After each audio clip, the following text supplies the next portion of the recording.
Shalom, selamat datang dalam ibadat online Gereja Allah Baik Mojokerto. Mari kita memuji Tuhan bersama-sama.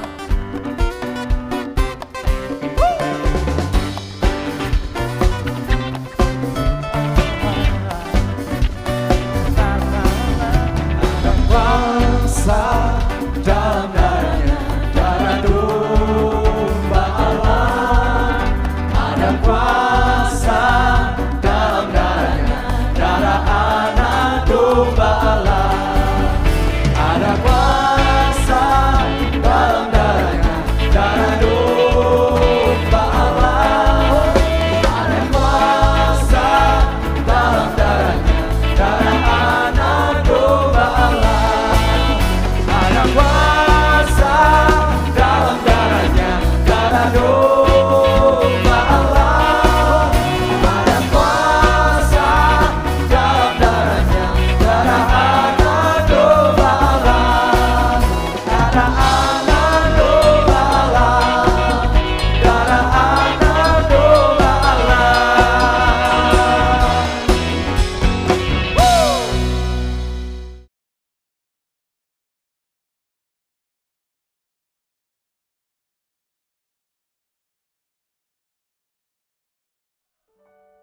Shalom, Bapak Ibu dimanapun Anda berada, mari saat ini sama-sama kita datang ke hadirat Tuhan.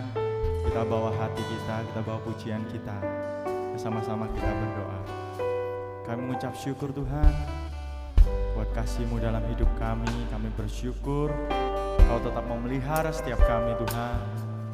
Kami tahu Kau Allah yang baik dan selama-lamanya baik Tuhan.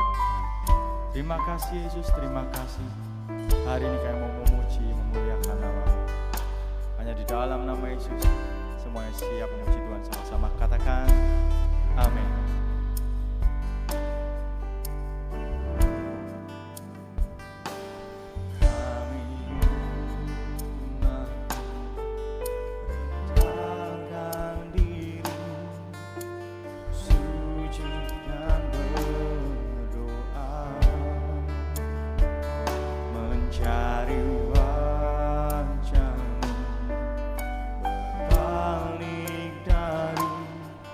Jalan kami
Kembalikan bangsa kami kepadamu,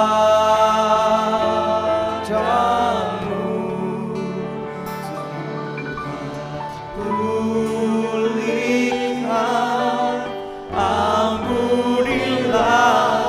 bangsa kami,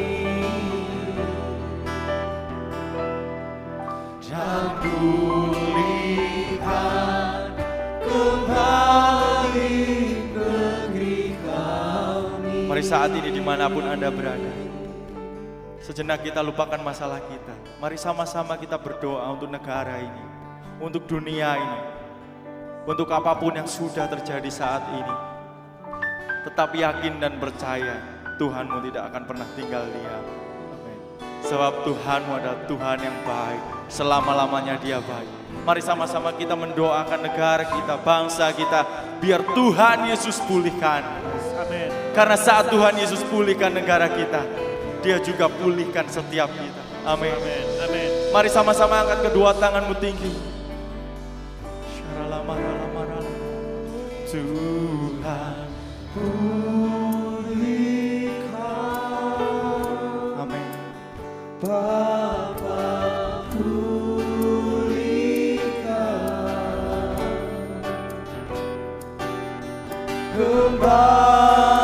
Kembalikan bangsa kami kepadamu,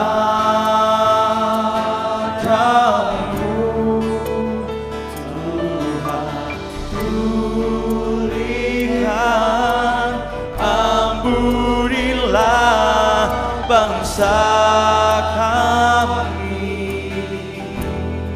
oh, dan pulihkan kembali negeri kami. Oh, Tuhan pulihkan, Bapa pulihkan, oh, kembalikan bangsa kami kepadamu, Bapa pulihkan, ampunilah bangsa kami, dan pulihkan kembali negeri kami, oh, dan pulihkan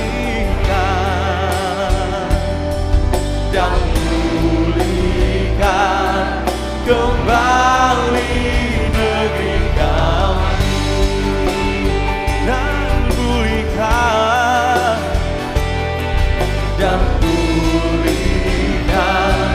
kembali negeri kami.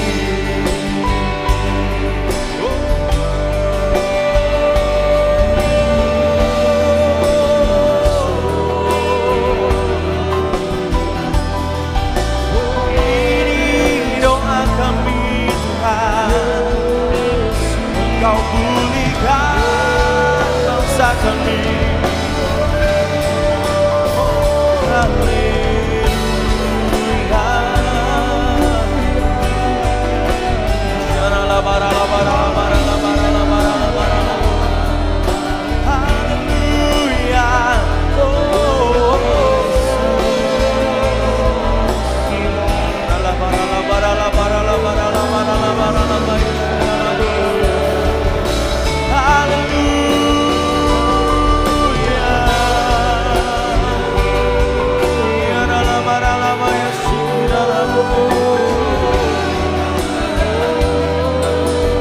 Kami berdoa bersatu hati Tuhan, Kau pulihkan setiap aspek dalam negara kami Tuhan.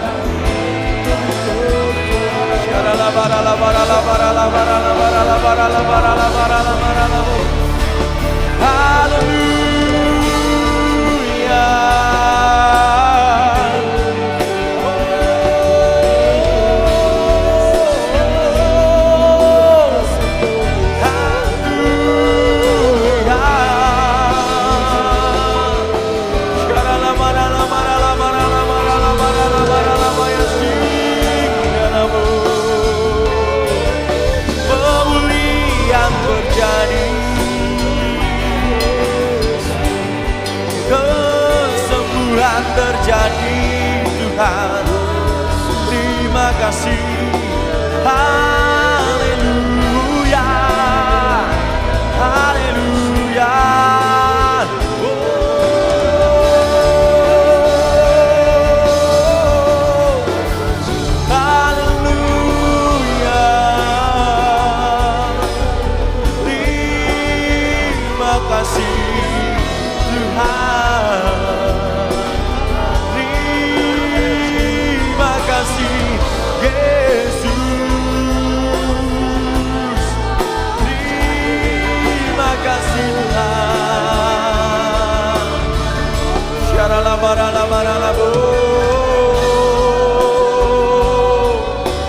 Kami bersyukur, kami bersyukur Tuhan.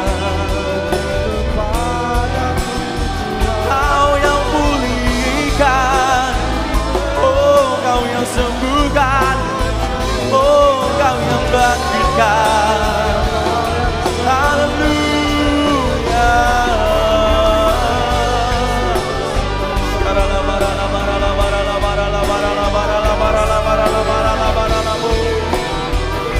Terima kasih Yesus.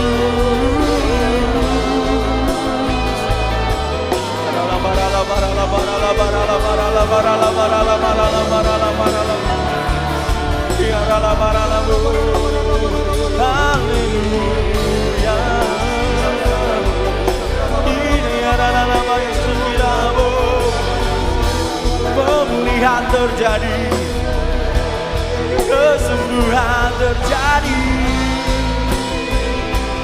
mujizat terjadi untuk Indonesia. Oh, haleluya. Haleluya.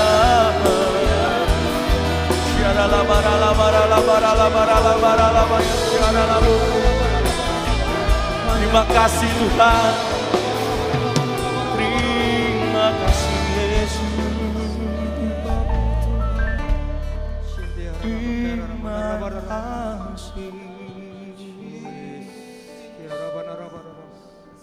Terima kasih. Thank you Lord. Terima kasih Tuhan. Terima kasih.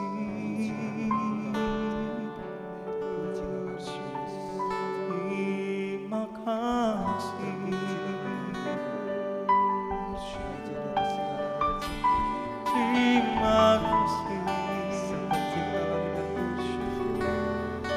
Terima kasih. Kami bersyukur. Terima kasih buat kebaikan. Oh, Engkau baik Tuhan. Buat kasih. Terima kasih. Kami bersyukur.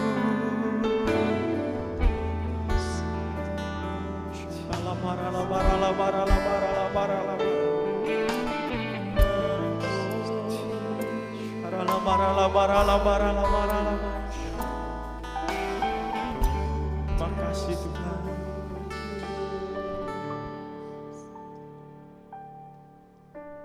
Syukur untuk setiap rencanamu dan rancanganmu yang mulia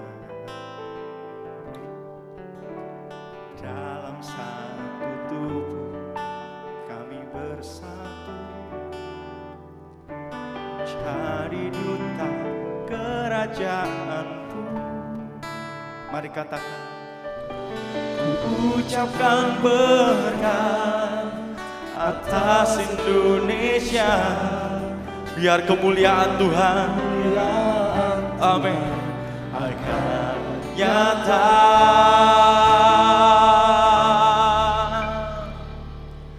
Bagi bangsa ini kami berdiri dan membawa doa kami kepadamu, amin. Sesuatu yang besar pasti terjadi dan mengubahkan negeri kami. Hanya nama-Mu Tuhan ditinggikan atas seluruh bumi.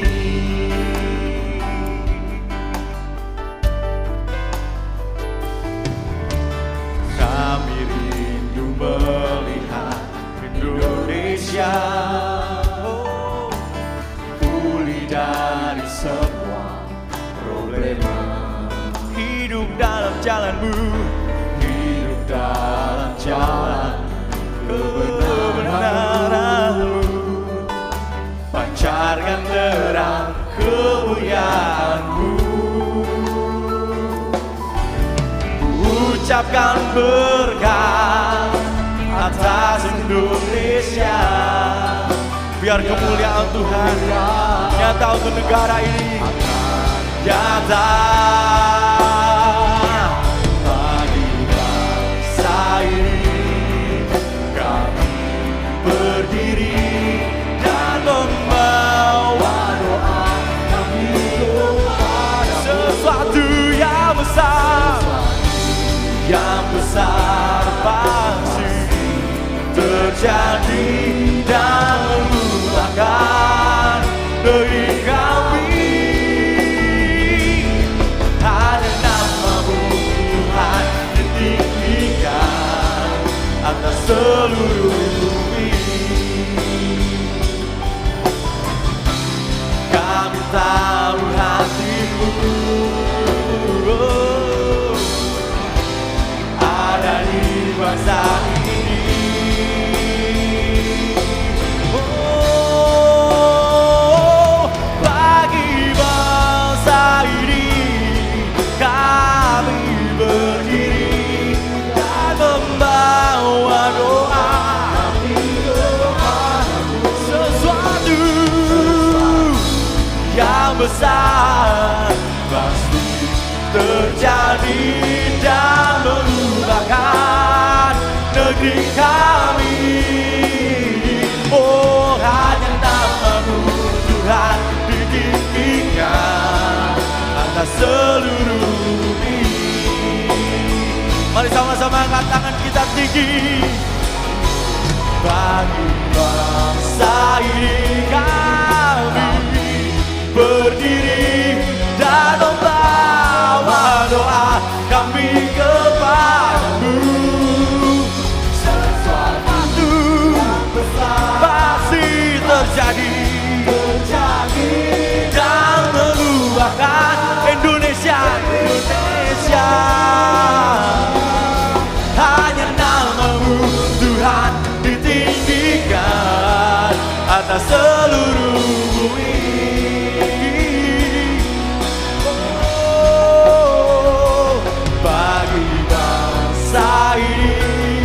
Kami berdiri dan membawa doa. Ini doa kami Tuhan untuk Indonesia. Sesuatu yang besar pasti katakan mengubahkan Indonesia. Oh, Indonesia, hanya nama-Mu Tuhan ditinggikan. Hanya nama-Mu, hanya nama-Mu Tuhan ditinggikan. Oh, hanya nama-Mu, hanya nama-Mu Tuhan ditinggikan atas seluruh bumi. Oh, kasih Tuhan. Haleluya. Terima kasih Tuhan. Engkau Allah yang ajaib, selama-lamanya ajaib. Hanya di dalam nama Yesus semua yang siap muji Tuhan sama-sama katakan amin. Mari sama-sama kita tos. Kalau di sebelah kanan kiri kita ada orang, katakan Tuhanmu ajaib.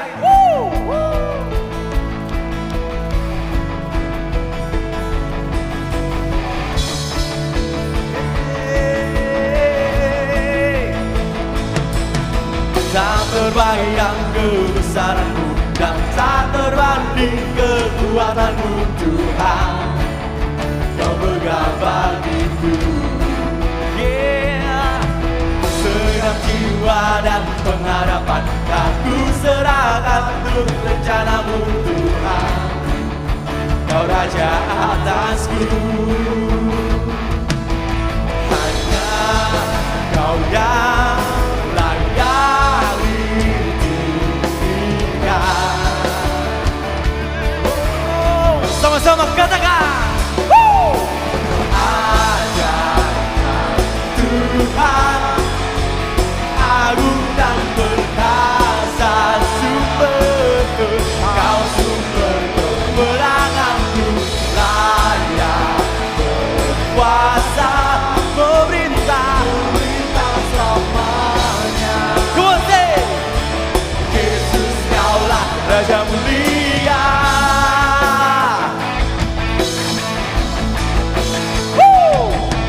Tak terbayang kebesaran-Mu dan tak terbanding kekuatan-Mu Tuhan. Megah bagiku, segenap jiwaku, segenap jiwa dan pengharapan aku serahkan untuk rencana-Mu Tuhan. Kau Raja atasku, come on say, hanya Kau yang layak ditinggikan. Mari sama-sama lambaikan tangan kita. Come on. Woo! Ajaib Kau Tuhan, agung dan perkasa, sumber Kau sumber kemenanganku, layak berkuasa, memerintah selamanya. Yesus, Yesus Kaulah Raja mulia.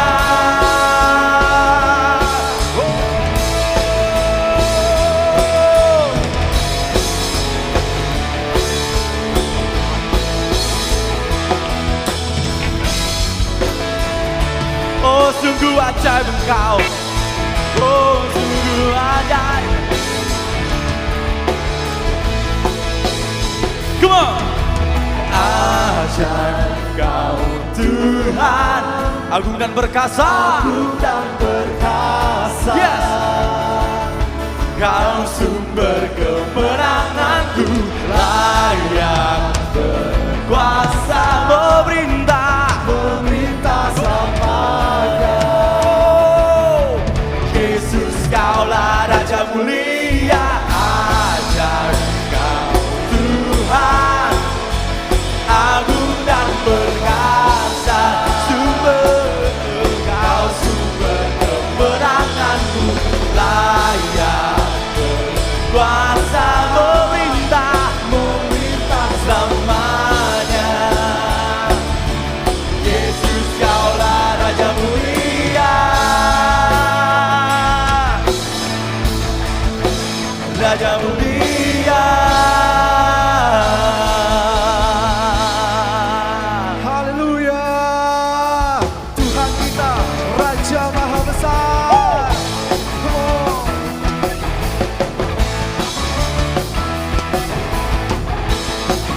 Mari sama-sama. Tuhan Raja Maha Besar, mari datang menyembah-Nya. Tuhan Raja Maha Besar, mari datang menyembah-Nya. Dia pencipta dunia ini, Dia membentuk gunung-gunung, kehadiran hadiratnya datanglah, mari bersyukur padanya. Dengan bersuka bernyanyilah, Dia batu keselamatan, puji Dia, Tuhan Raja Maha Besar. Haleluya. Tuhan Raja Maha Besar. Mari datang menyembah Dia. Mari sekali lagi nyatakan Dia Maha Besar. Tuhan Raja Maha Besar. Haleluya. Mari datang menyembah Dia.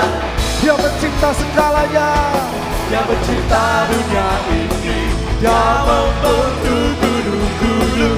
Kehadirannya datanglah, mari bersyukur padanya.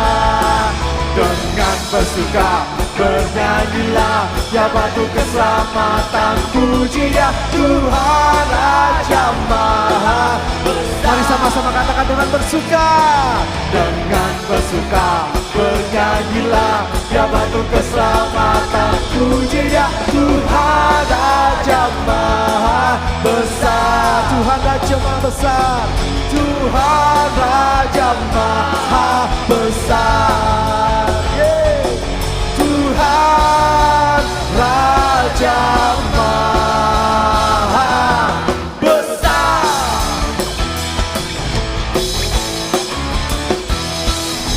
Haleluya. Sorak-sorai kemuliaan buat Tuhan kita. Sebab Dia yang maha besar, sebab Dia yang maha mulia. Oleh sebab itu saat ini hanya Dia yang layak kita tinggikan, kita sembah. Jesus. Saat ini apapun keadaan kami Tuhan, kami tetap percaya bahwa Engkau berserta dengan kami.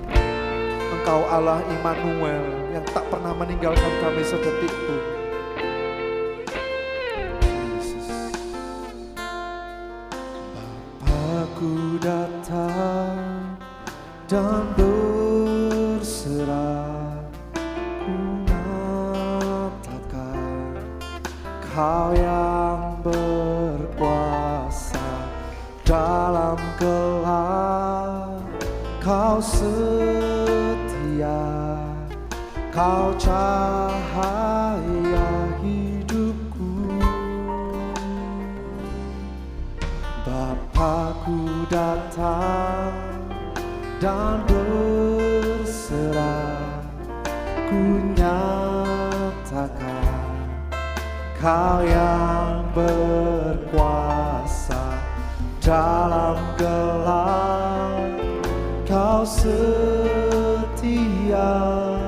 Kau cahaya hidupku.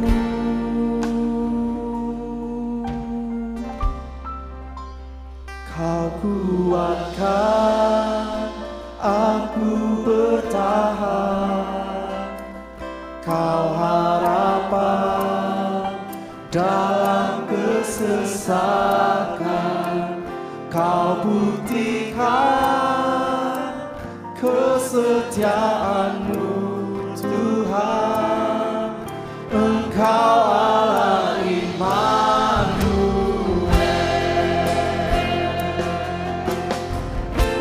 Kami percaya itu Tuhan. Jesus.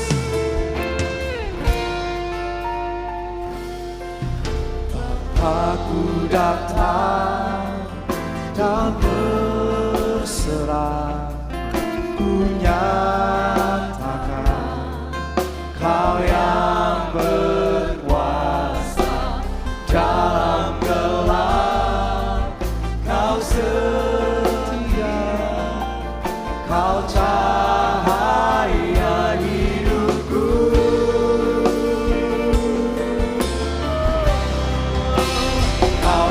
Kuatkan aku bertahan, Kau harapan dalam kesesakan, Kau buktikan kesetiaan-Mu Tuhan. Engkau Allah Immanuel.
Ya Tuhan, Immanuel,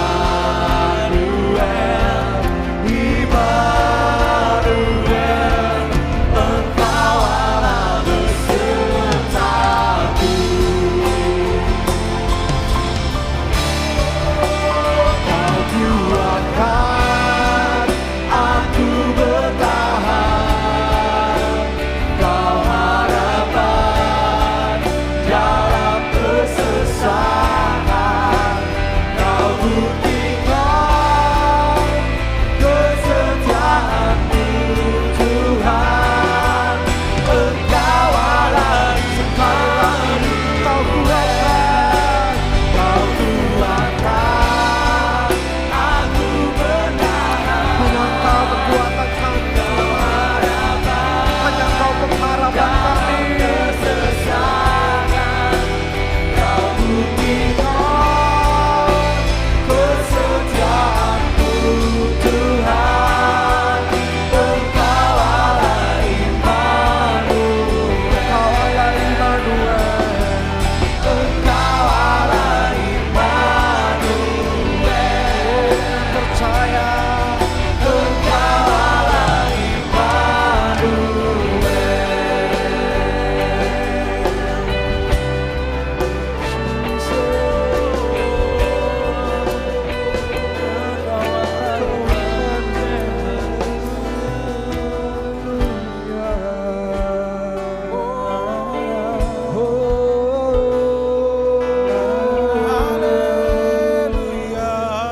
Engkau tak pernah tinggalkan,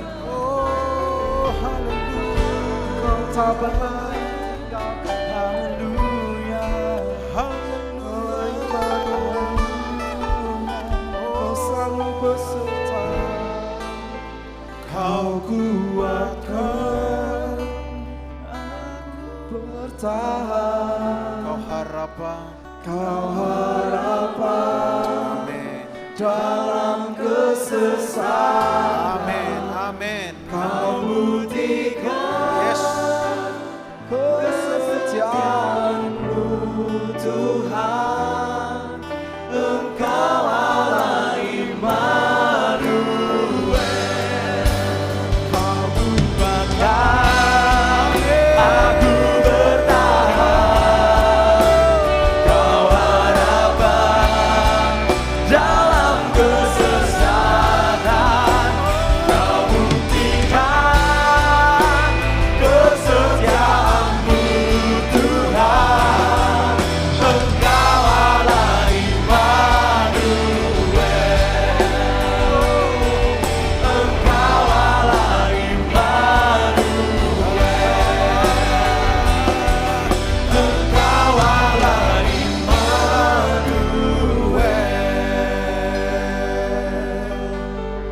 Betapa kami mempercayai Engkau Allah yang menyertai kami sepanjang hidup kami dan tidak pernah terlambat pertolongan-Mu. Amin. Betapa kami menyadari bahwa kami membutuhkan Engkau Tuhan, bahwa kami tidak bisa melakukan apa-apa tanpa-Mu. Dan biar setiap momen-momen yang berjalan di depan kami membuat kami semakin sadar bahwa Engkau sedang membimbing kami ke air yang tenang, bahwa Engkau sedang membawa kami ke padang rumput yang hijau. Sekalipun kami harus berjalan melewati lembah kekelaman, tapi Engkau beserta dengan kami. Gadamu dan tongkat-Mu itulah yang menyertai kami. Amin.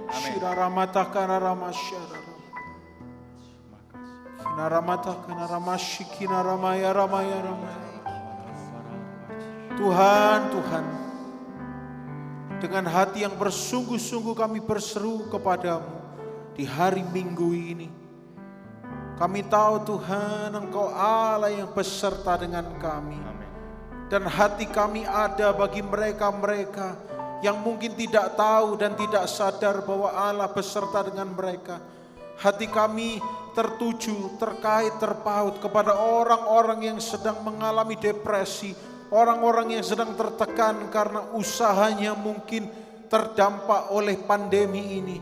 Hati kami tertuju kepada rumah tangga yang mungkin di penghujung Tuhan, di mana akan terjadi sesuatu yang buruk. Dan biarlah mereka menyadari saat mereka mendengarkan ibadah ini, mereka menyadari bahwa ada Allah yang menguatkan, bahwa ada Allah yang memberkati, yang menyertai. Tuhan, kami buka hati kami untuk jamahan-Mu. Oleh karena itu berbicaralah pada kami. Ini kami anak-anak-Mu, kami akan mendengarkan Bapa kami berbicara kepada kami. Urapi message firman Tuhan ini, sehingga firman ini bukan disampaikan dengan hikmat manusia, tetapi disampaikan oleh kuat kuasa urapan Roh Kudus. Berbicaralah pada kami membuka hati kami dalam nama Tuhan Yesus Kristus. Haleluya. Amin. Amin. Puji nama Tuhan. Shalom saudara, kita berjumpa lagi di hari Minggu ini. Apa kabar saudara sekalian?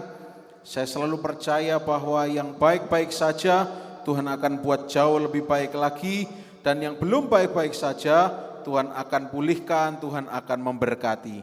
Amin. Dalam nama Yesus. Mari saat ini saudara yang membawa Alkitab bersama dengan saudara, saya ajak kita untuk membuka di dalam 2 Korintus pasal yang ke-7 ayat yang ke-10. 2 Korintus pasal yang ke-7 ayat yang ke-10.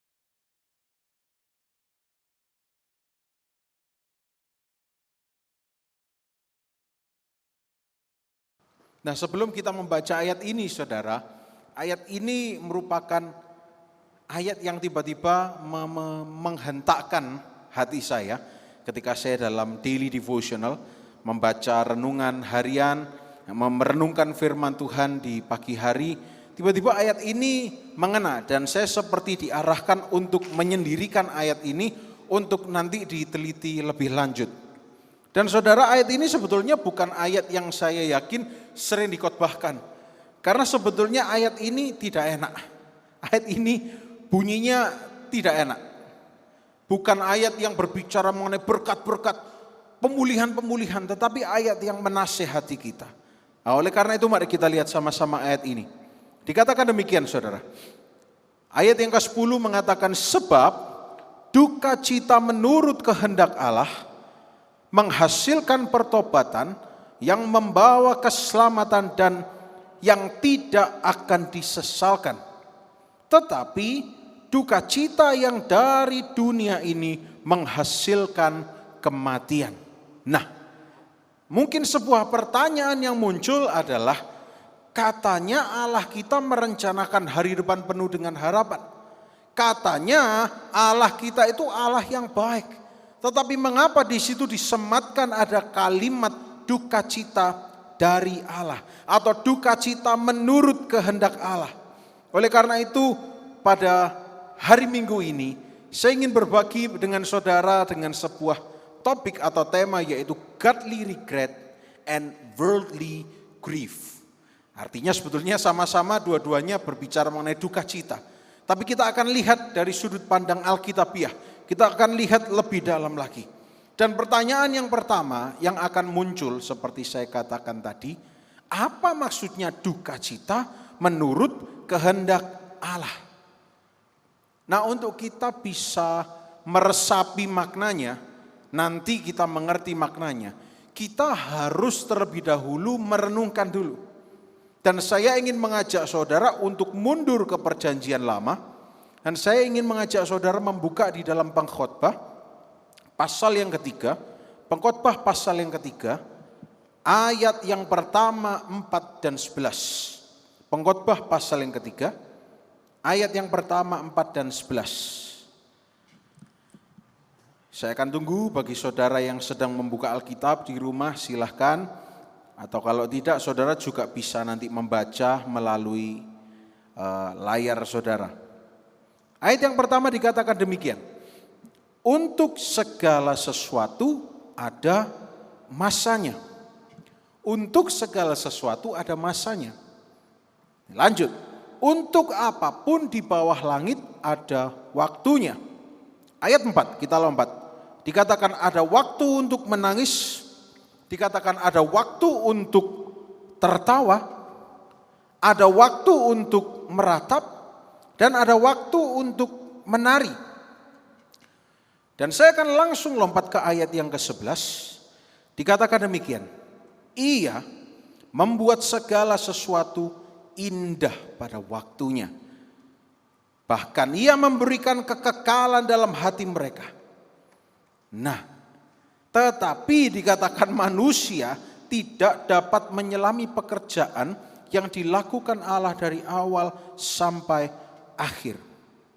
Saudara, dari pengkhotbah ini kita belajar, kita melihat bahwa untuk segala sesuatu ada masanya. Apakah berarti ada masa bagi kita untuk grief? Atau dalam bahasa Inggris terjemahannya sorrow, grief. Dalam bahasa Yunaninya adalah lipe. Apakah benar kita ini ada momennya untuk ini? Untuk menjadi sebuah garis tegas, saya perlu tegaskan bahwa grief atau sorrow itu bukan rencana Allah. Tetapi grief atau sorrow atau di dalam ayat ini diterjemahkan duka cita, itu ada di dalam musim kehidupan manusia. Kita tidak bisa menyangkali bahwa manusia itu punya yang namanya emosi. Dan emosi itu perlu dilampiaskan supaya sehat. Tentunya dengan cara yang sehat. Dan emosi itu memiliki banyak rupa. Tertawa, menangis. Menangis bisa bahagia, menangis bisa sedih.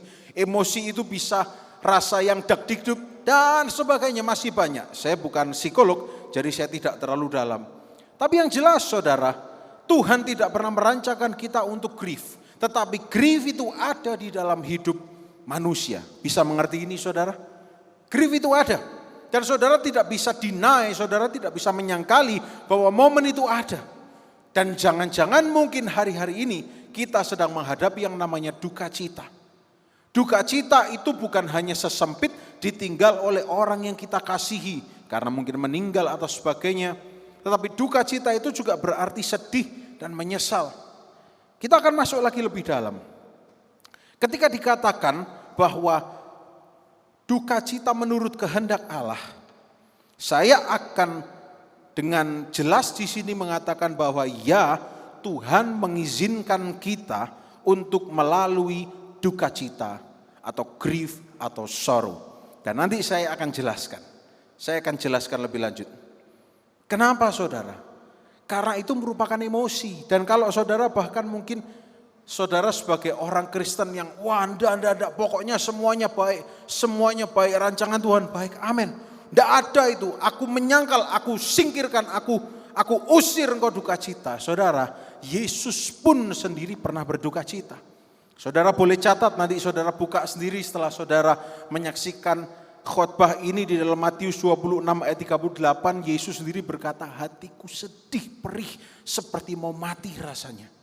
Yesus pun sendiri juga grief. Yesus pun juga mengalami sorrow. Atau kalau bahasa Jawanya sorrow gitu ya. Berduka cita, bersedih. Nah di dalam duka cita, di dalam sorrow, di dalam grief ini, saudara harus mengerti bahwa sekali lagi itu alamiah. Kenapa kok saya tekankan ini terus? Supaya kita tahu batas yang jelas, mana yang namanya iman, mana yang namanya kenyataan. Sering kita ini ngambang, kita ini berusaha memasukkan iman kita, percaya kita, padahal kita tidak punya dasar yang jelas. Sehingga kita itu seperti orang yang tidak jelas. Iya enggak iya? Duka cita enggak iya? Enggak lah. Tapi kok ya sedih? Kita harus jelas. Duka cita ada karena kita punya emosi. Tapi kita beriman bahwa Tuhan tidak merancangkan duka cita. Itu yang harus kita sadari. Duka cita itu respon yang natural yang dimiliki oleh seseorang. Dan bahkan respons yang namanya sorrow dalam menghadapi sesuatu yaitu sedih itu diteliti oleh ilmu psikologi. Diteliti bahwa ternyata ada tahap-tahapnya. Nah saudara, saya sedikit ingin berbagi karena ini penting bagi kita. Saya bukan seorang psikolog, Tapi saya ingin sedikit berbagi, saya ambil dari buku, dari artikel, bahwa seseorang ketika menghadapi sesuatu, kehilangan sesuatu atau seseorang, itu mengalami tahap-tahap. Yang pertama tahap itu dinamakan denial. Denial itu ketika saudara pertama kali menyadari bahwa kehilangan sesuatu atau seseorang, maka saudara akan mulai memikirkan this isn't happening. Ini tidak terjadi. Denial itu alami karena itu self defense mechanism, mekanisme pertahanan diri, supaya membuat saudara ini strong, padahal sebetulnya tidak strong kalau kata orang Jawa Timur. Sebetulnya tidak strong, tidak kuat. Tapi secara jiwa ada yang namanya denial. Mungkin kadang-kadang denial itu saudara seperti shock atau tidak bisa merasakan apa-apa. Ini adalah temporary, ini sementara. Dan kemudian setelah itu, setelah denial, mungkin saudara juga bisa mengalami yang namanya anger, amarah. Ketika kenyataan itu mulai masuk, mulai merasuk saudara, saudara akan dihadapkan kepada rasa sakitnya kehilangan. Wah, ini yang anak muda mulai galau, iya saya kehilangan waktu bersama dengan pasangan saya. Ya iya, wong lagi social distancing, physical distancing. Tapi kan bisa video call dan sebagainya. Engkau mungkin sedang menghadapi kehilangan. Mungkin para pengusaha sedang kehilangan profit. Dan saudara sedang marah karena kehilangan profit. Atau jangan-jangan sedang marah pada Tuhan. Tapi dalam nama Yesus, jangan sampai terjadi. Kalau sudah terjadi, segera dibereskan dengan Tuhan. Saudara mungkin merasa di dalam anger ini, di dalam amarah ini, saudara merasa frustrasi dan helpless. Saudara merasa bahwa wah, aku tidak tertolong. Nah, perasaan-perasaan ini akhirnya berubah menjadi amarah. Dan amarah itu kadang bisa dilampiaskan ke orang lain yang tidak tahu apa-apa. Korban, jadi kambing hitam, jadi pelampiasan. Dan setelah itu ada juga yang namanya bargaining. Bargaining, di dalam tahap ini saudara itu merenungkan apa yang sebetulnya seharusnya dulu dilakukan supaya bisa tidak kehilangan atau supaya menghalangi kehilangan itu. Mungkin kalimat-kalimat yang keluar itu seperti ini. Coba dulu saya gitu ya. Atau mungkin juga kalimatnya seperti ini. Gimana ya kalau dulu seandainya. Nah, kalimat-kalimat yang seperti itu berarti saudara sedang bargaining. Atau mungkin juga saudara berusaha untuk tawar-menawar dengan penguasa yang lebih tinggi. Dalam hal ini bisa dikatakan mungkin petinggi atau bos saudara atau mungkin Tuhan. Saudara bargaining dengan Tuhan. Tuhan, coba kalau dulu aku seperti ini, seharusnya tidak seperti ini. Itu normal, itu emosi kita. Dan yang berikutnya saudara, yang keempat, depresi. Kesedihan yang semakin masuk, semakin merasuk. Ketika saudara mulai memahami bahwa saudara benar-benar kehilangan dan itu membawa dampak dalam hidup saudara, depresi itu mulai terjadi. Dan biasanya depresi itu tanda-tandanya menangis, sulit tidur, rasa makan yang menurun, atau mungkin bisa juga bukan rasa makan ya, appetite. Pengen makan terus atau enggak mau makan, bisa juga, itu juga depresi. Dan juga saudara mungkin merasa, aduh sedikit-sedikit galau gitu, baper.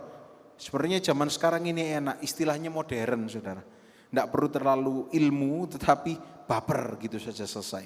Saudara mungkin merasa kesepian. Dan baru setelah melewati masa depresi, saudara akan melewati tahap yang terakhir.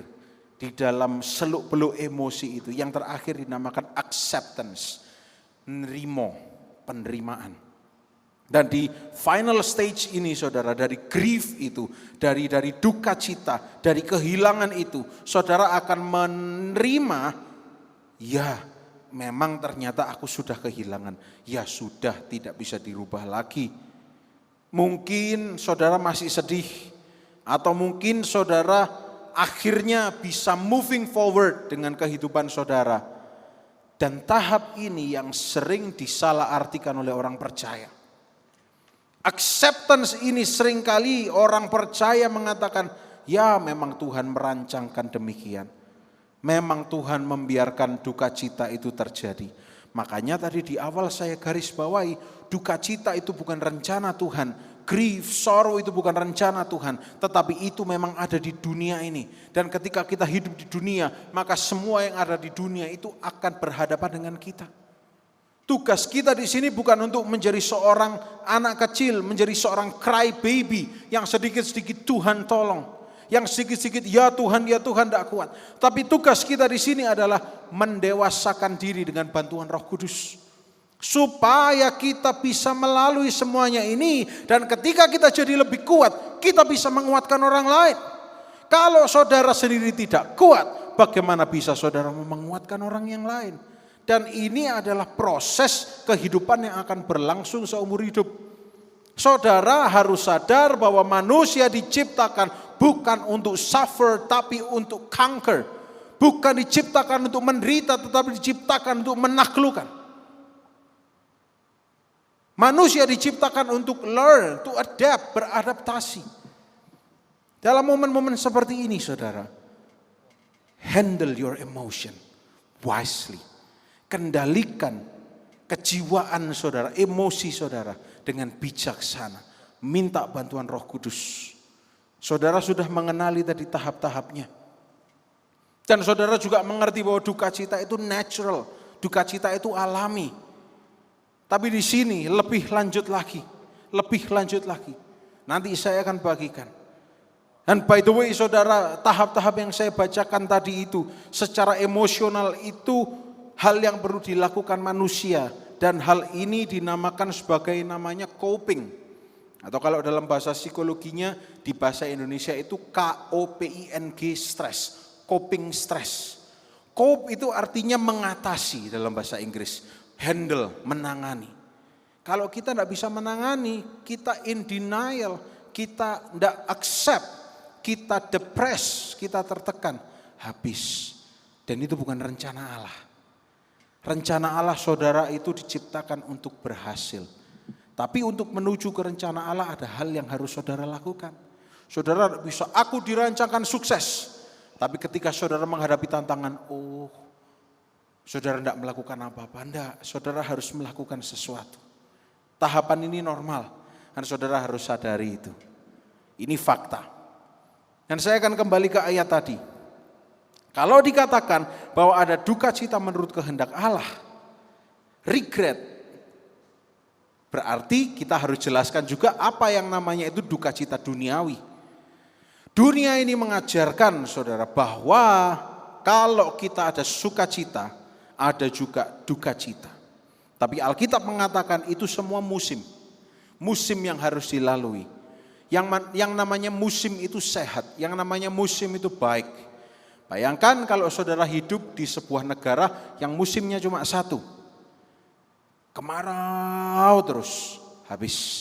Bayangkan kalau saudara hidup di sebuah negara yang musimnya cuma satu. Salju terus, habis. Bahkan di kutub utara dan kutub selatan pun meskipun tertutup oleh salju, ada saatnya matahari terbit jadi lebih hangat dan seterusnya. Saudara, yang namanya duka cita duniawi, kita akan sedikit bahas di sini. Kita itu artinya kita terarahkan oleh dunia.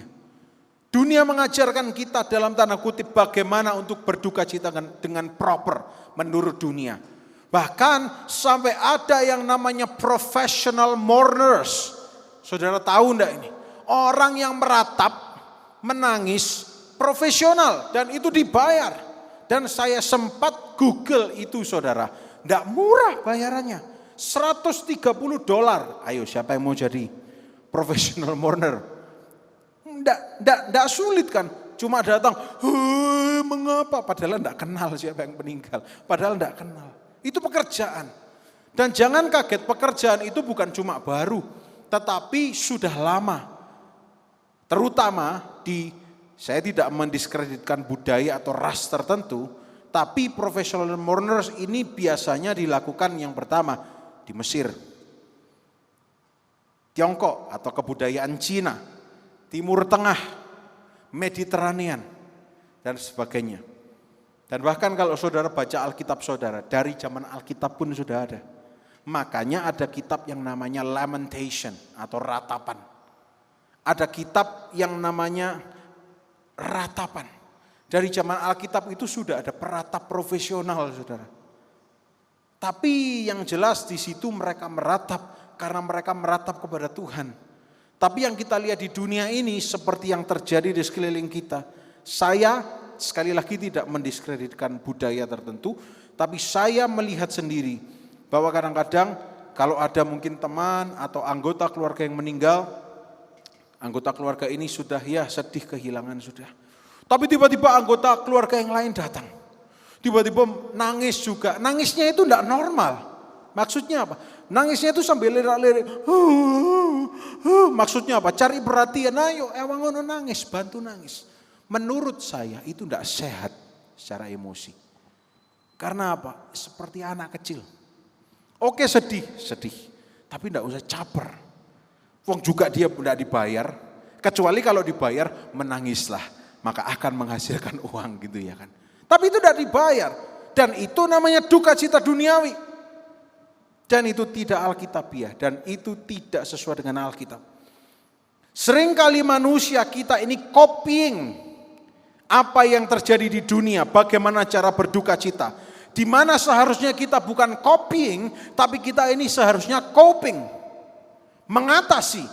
Bukan ikut oleh dunia. Ikut dunia. Tetapi mengatasi, menghandle supaya kita berbeda dengan dunia. Bukan untuk sombong tapi kita jadi berkat bagi dunia. Nah yang terjadi seringkali kita ini copying. Apa yang sedang terjadi di dunia kita copy.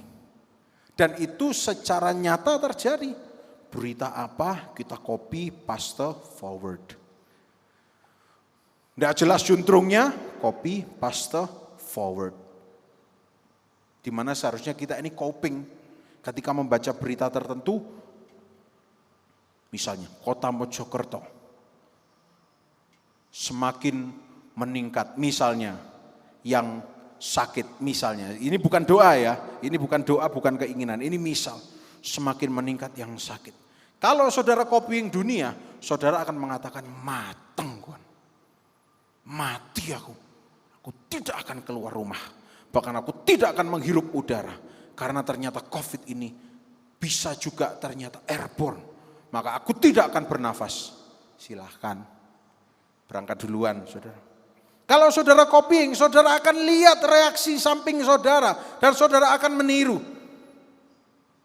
Dan itu tidak menyelesaikan masalah. Tapi kalau saudara mengerti bahwa kita seharusnya coping. Karena apa? Ketika kita copying, ketika kita mengikuti duka cita duniawi, justru hal itu akan membawa kita semakin jauh dan jauh dari Tuhan. Justru seharusnya kita yang mendekatkan diri kepada Tuhan supaya kita dibimbing, tapi malah kita menjauhkan diri. Dan saudara tahu bahwa di dunia animalia, di dunia binatang pun hewan itu bisa meninggal bukan karena sakit tetapi karena grieving, tapi karena sorrow. Bisa meninggal karena sedih. Bisa loh saudara.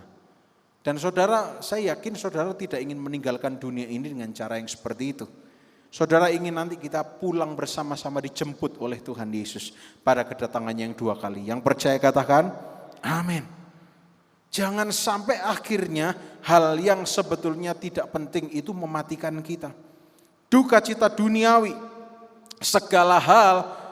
Nah, ini saya ambil dari artikelnya John Piper.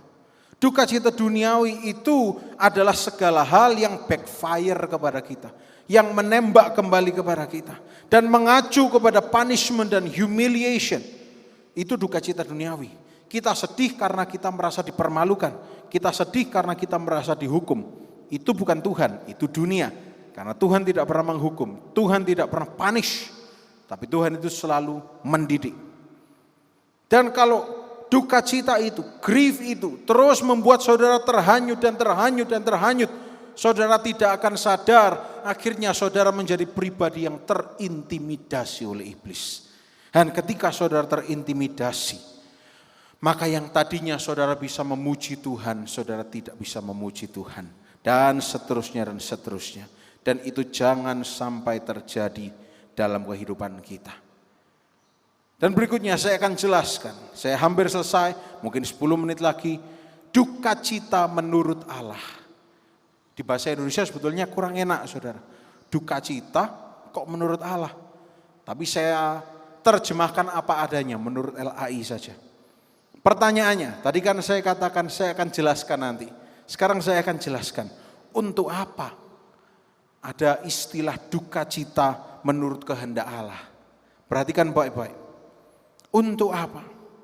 Supaya kita itu belajar dan menyadari bahwa kita tidak diciptakan di dunia ini untuk menderita. Menderita oleh apa? Menderita oleh dunia dan dramanya. Dunia ini banyak drama. Tetapi kita ini harus menyadari bahwa kita diciptakan untuk menaklukkan, untuk conquer. Kita ini bukan diciptakan untuk suffer, tapi diciptakan untuk conquer. Menaklukkan, kita diciptakan untuk menang. Adam dan Hawa diciptakan berkuasalah. Tapi sekarang faktanya dibalik, dunia yang berkuasa, dunia yang seolah-olah berkuasa atas hidup kita. Dan itu tidak boleh terjadi. Saudara, ketika kita menghadapi yang namanya masalah, atau cari yang fakta hari-hari ini aja, ketika kita menghadapi pandemi ini, saudara harus menyadari, there is always lesson to be learned. Selalu ada hal yang bisa kita pelajari. Selalu ada hal yang bisa kita pelajari. Kita buka 2 Korintus pasal 7 ayat yang ke-9. 2 Korintus pasal 7 ayat yang ke-9. Dikatakan demikian di ayat yang ke-9 ini. Namun sekarang aku bersuka cita, bukan karena kamu telah berduka cita, melainkan karena duka citamu membuat kamu bertobat. Sebab duka citamu itu adalah menurut kehendak Allah, sehingga kamu sedikit pun tidak dirugikan oleh kami. Di dalam bahasa Inggrisnya, di dalam versi King James Version, dikatakan, ye were made sorry. Engkau itu dibuat bertobat. Sorry itu, aduh iya ya seperti itu. Sorry itu, aduh iya salah aku ini. Dan kemudian dikatakan after a godly manner. Duka citamu itu after a godly manner. Atau di dalam bahasa Inggris sehari-hari itu according to God. Sebab yang engkau hadapi itu according to God.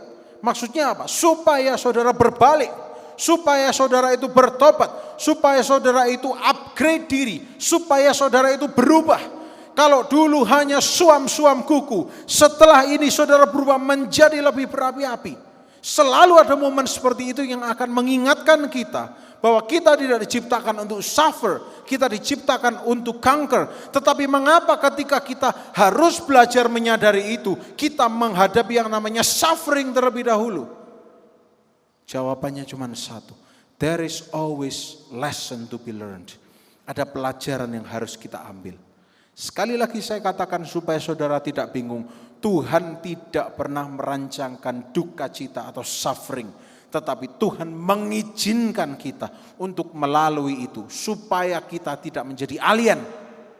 Karena kita hidup di dunia, karena di dunia itu ada duka cita, ada musim ini dan itu dan itu. Kita dihidupkan di dunia ini supaya kita menjadi conqueror. Supaya terbukti kita ini loh berhasil menghadapi pandemi ini. Supaya dibuktikan bahwa kita berhasil conquer. Yes, we face suffering. Kita menghadapi suffering. Tapi pada akhirnya kita ini lebih daripada pemenang. Dan yang percaya katakan amin. Hal-hal yang terjadi saudara. Hal-hal yang terjadi di sekeliling kita seharusnya itu tidak membuat kita jauh dari Tuhan. Tetapi harusnya malah membuat kita mencari Tuhan. Which is itu nyata sekarang hari-hari ini. Mulai banyak orang yang jadi dekat pada Tuhan karena momen-momen ini. Bukan berarti bersyukur untuk pandemi, tapi bersyukur karena saudara dididik oleh Tuhan. Kita sedang mengalami ini. Berduka cita menurut kehendak Allah itu artinya seperti ini. Supaya kita ini sadar kalau dulu kita meninggalkan ibadah kita. Sekarang kita kembali beribadah dengan sungguh-sungguh. Supaya kita itu sadar bahwa Tuhan akan take action. Apakah sejauh itu? Iya, kalau perlu Tuhan akan melakukan hal yang ekstrim supaya kita kembali. Contohnya 2000 tahun yang lalu, hal yang ekstrim dia berikan anaknya yang tunggal. Tuhan akan sejauh itu mengulurkan tangannya bagi saudara dan saya. Ini yang harus dijadikan iman, bukan melihat pandeminya. Bukan melihat duka cita duniawinya, tetapi kita melihat bahwa duka cita menurut kehendak Allah itu berarti ada pelajaran yang harus kita ambil. Dan itu berarti kita ini sudah dibuat menyesal oleh karena Tuhan, dalam tanda kutip. Kita sudah dibuat untuk belajar. Kejadian yang terjadi itu membuat kita sadar, membuat mata kita terbuka. Membuat kita keluar dari zona nyaman. Saya tuliskan sebuah kalimat, penyesalan yang mengubahkan. Kurang lebih konteksnya seperti itu. Penyesalan yang mengubahkan. Duka cita surgawi, kok surgawi? Duka cita menurut kehendak Allah gitu ya kan. Duka cita menurut kehendak Allah. Di dalam surga tidak ada duka cita, by the way. Saya salah mengutip tadi. Duka cita menurut kehendak Allah, atau sorrow, atau grief, atau regret lebih tepatnya. Penyesalan menurut kehendak Allah. Itu artinya adalah sebuah penyesalan yang disebabkan karena seperti jari telunjuk Tuhan yang mengarah secara khusus pada dosa yang saudara lakukan. Dan kelalaian saudara itu seperti ditunjuk oleh Tuhan.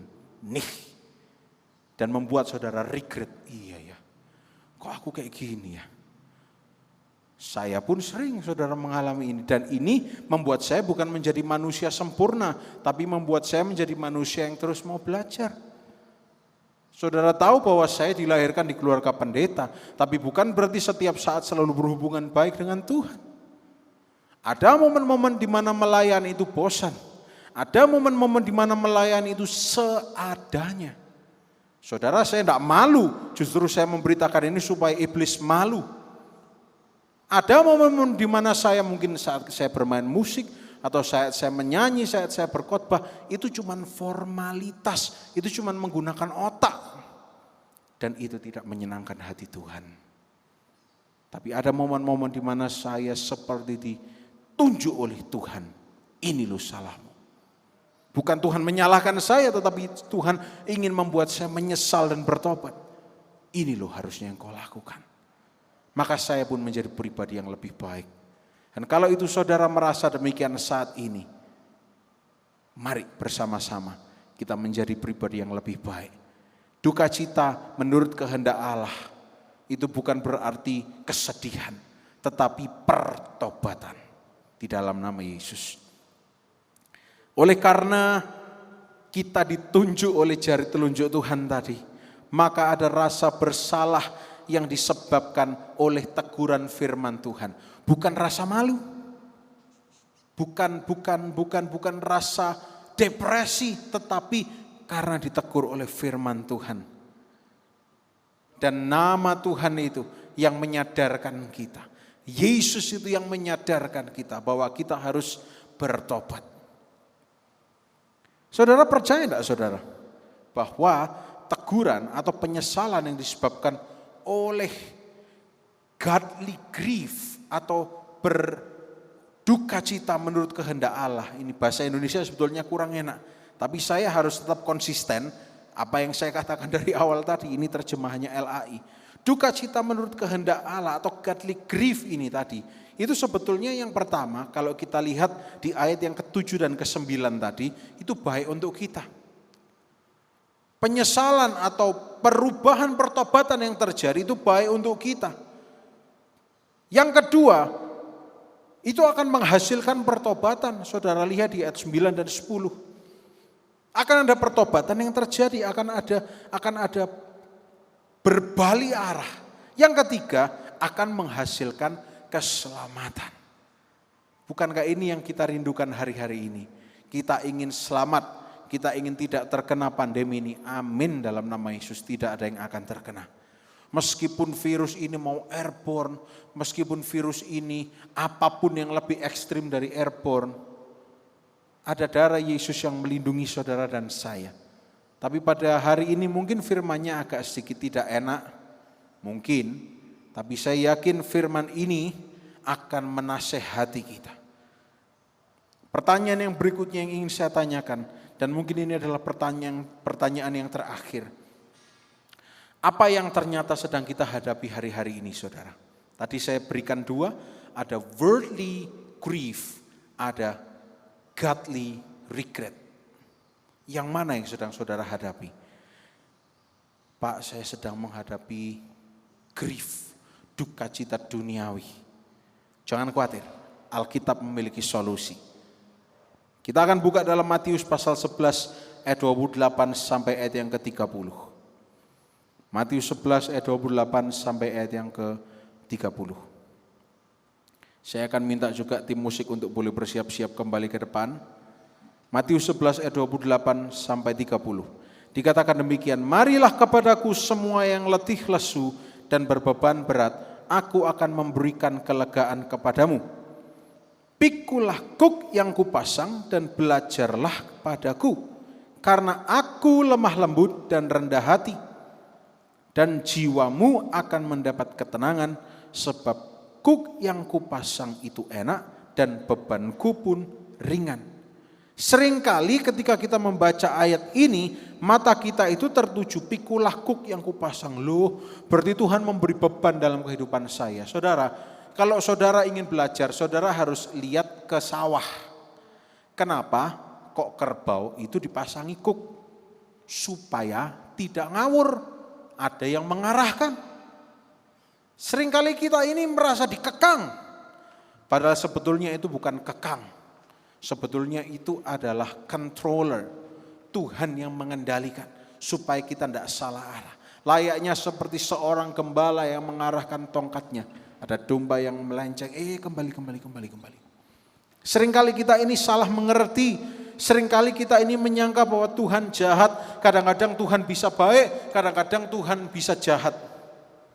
Tuhan kalau lagi baik ya baik terus. Tapi Tuhan kalau lagi tidak baik ya tidak baik terus. Maksudnya apa sih Tuhan? Itu saudara sudah termakan intimidasi iblis. Padahal sebetulnya Tuhan mengatakan di sini, ketika engkau sedang menghadapi duka cita duniawi atau worldly grief, Tuhan mengatakan marilah semua yang letih, lesu dan berbeban berat datang padaku. Aku akan memberikan kelegaan kepadamu. Pikulah kuk yang kupasang, karena aku lemah lembut dan rendah hati, dan jiwamu akan mendapat ketenangan. Sebab kuk yang kupasang itu enak dan bebanku pun ringan. Itu kalau saudara sedang menghadapi worldly grief atau duka cita duniawi. Tapi mungkin saudara mengatakan, enggak Pak, saya bebas, saya aman. Tapi saya itu seperti ditegur oleh Tuhan. Saya seperti seperti yang dikatakan tadi, seperti ada jari yang menunjuk ke dalam saya bahwa ada yang harus diperbaiki. Maka ada ayat yang harus kita baca sama-sama. 2 Tawarikh pasal 7 ayat yang ke-14. 2 Tawarikh pasal yang ke-7 ayat yang ke-14. Dikatakan, dan umatku yang atasnya namaku disebut, merendahkan diri, berdoa dan mencari wajahku, lalu perhatikan, berbalik dari jalan-jalannya yang jahat, maka aku akan mendengar dari surga dan mengampuni dosa mereka, serta memulihkan negeri mereka. Mungkin bukan sebuah kebetulan kalau yang sedang saudara hadapi itu membuat saudara grieving, membuat saudara sorrow, membuat saudara regret. Dan mungkin bukan kebetulan kalau hari-hari ini ibadah online membuat saudara menyesali dan sebagainya. Bukan sebuah kebetulan. Karena apa? Karena saudara harus tahu, kalau saudara mengasihi Allah, segala sesuatu itu bekerja bersama-sama untuk mendatangkan kebaikan. Mungkin hari-hari ini saudara mengalami regret. Saudara mengalami yang namanya, ya sudahlah, aku harus berubah, aku harus bertobat. Ayat ini mengatakan kalau berbalik dari jalan yang jahat, kita akan diampuni dosa kita dan negeri kita akan dipulihkan. Saudara, Tuhan itu bekerja dengan cara yang ajaib. Seringkali kita cuma, Tuhan, aku berdoa pulihkan negeriku. Tapi banyak fakta faktor dalam hidup kita yang lain yang tidak kita sadari.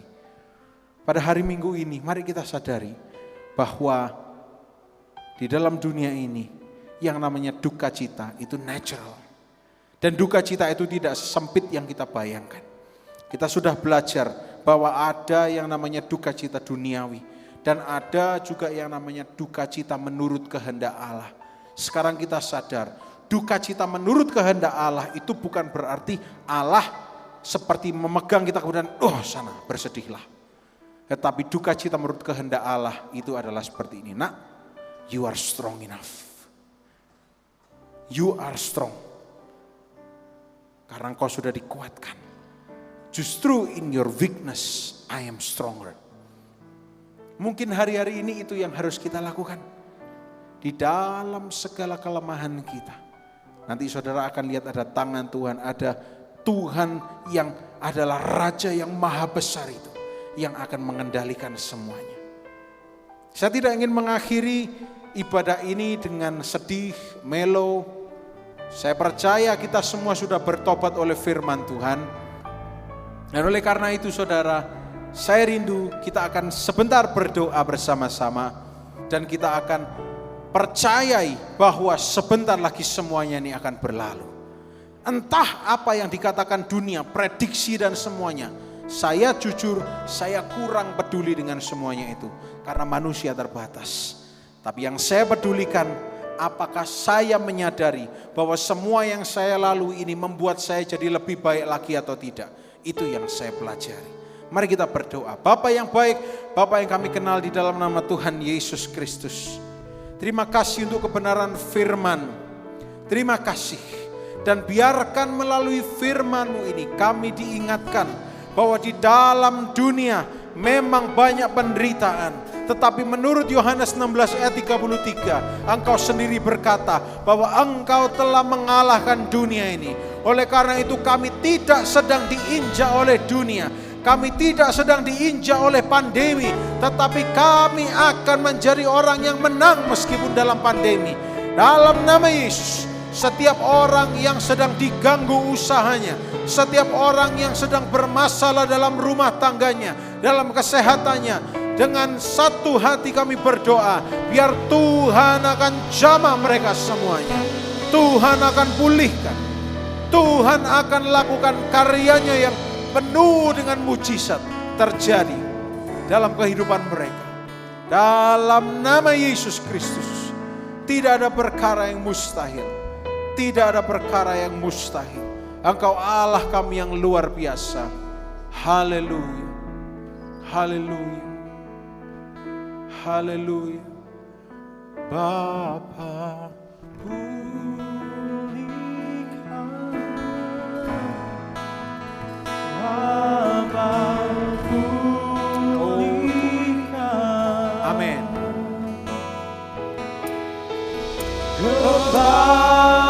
Kembalikan bangsa kami kepadamu,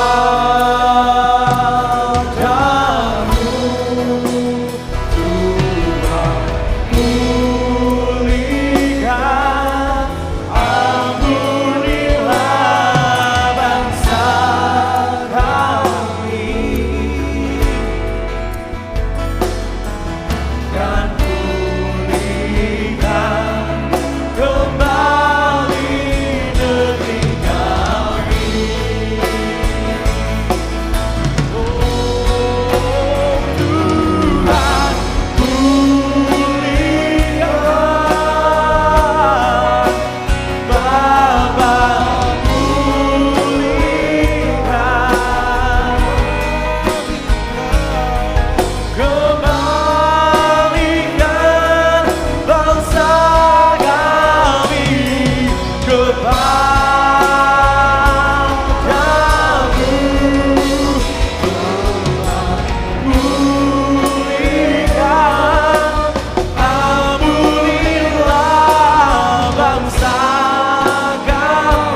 dan pulihkan kembali negeri kami.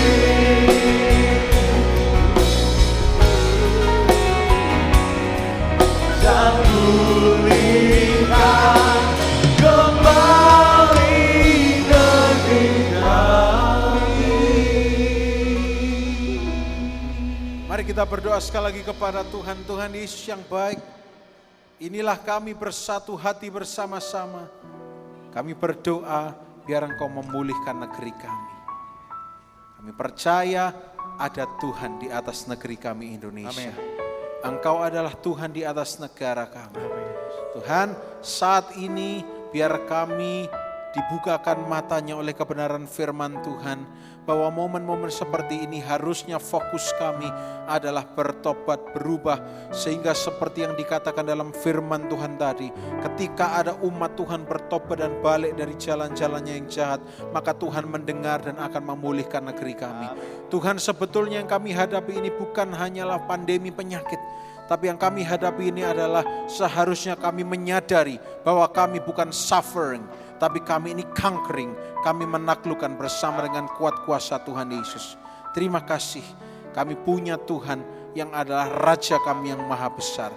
Kami tidak takut, kami tidak sendirian, tapi kami lebih dari pemenang. Dan mari saat ini buka kedua tangan kita untuk menerima berkat Tuhan. Dengar apa yang firman Tuhan katakan, bahwa Tuhan memberkati engkau, dan Tuhan melindungi engkau. Tuhan menyinarkan wajahnya kepadamu dan memberikan padamu kasih karunia. Tuhan menghadapkan wajahnya kepadamu dan memberi engkau damai sejahtera. Di dalam nama Yesus, tidak usah takut akan apapun yang sedang terjadi di sekeliling saudara. Bahkan singa dan ular tedung pun tidak usah takut. Dan tidak usah takut akan kedahsyatan malapetaka. Karena ketika hati kita melekat pada Tuhan, kita akan dibentengi dan dilindungi. Ada proteksi darah Yesus dalam setiap kehidupan kita. Ada bilur-bilur yang akan menyembuhkan dan memulihkan kita. Dalam nama Yesus Kristus yang excited, yang bersuka cita, mari kita sama-sama katakan amin. Selamat hari Minggu, Tuhan Yesus memberkati kita semua.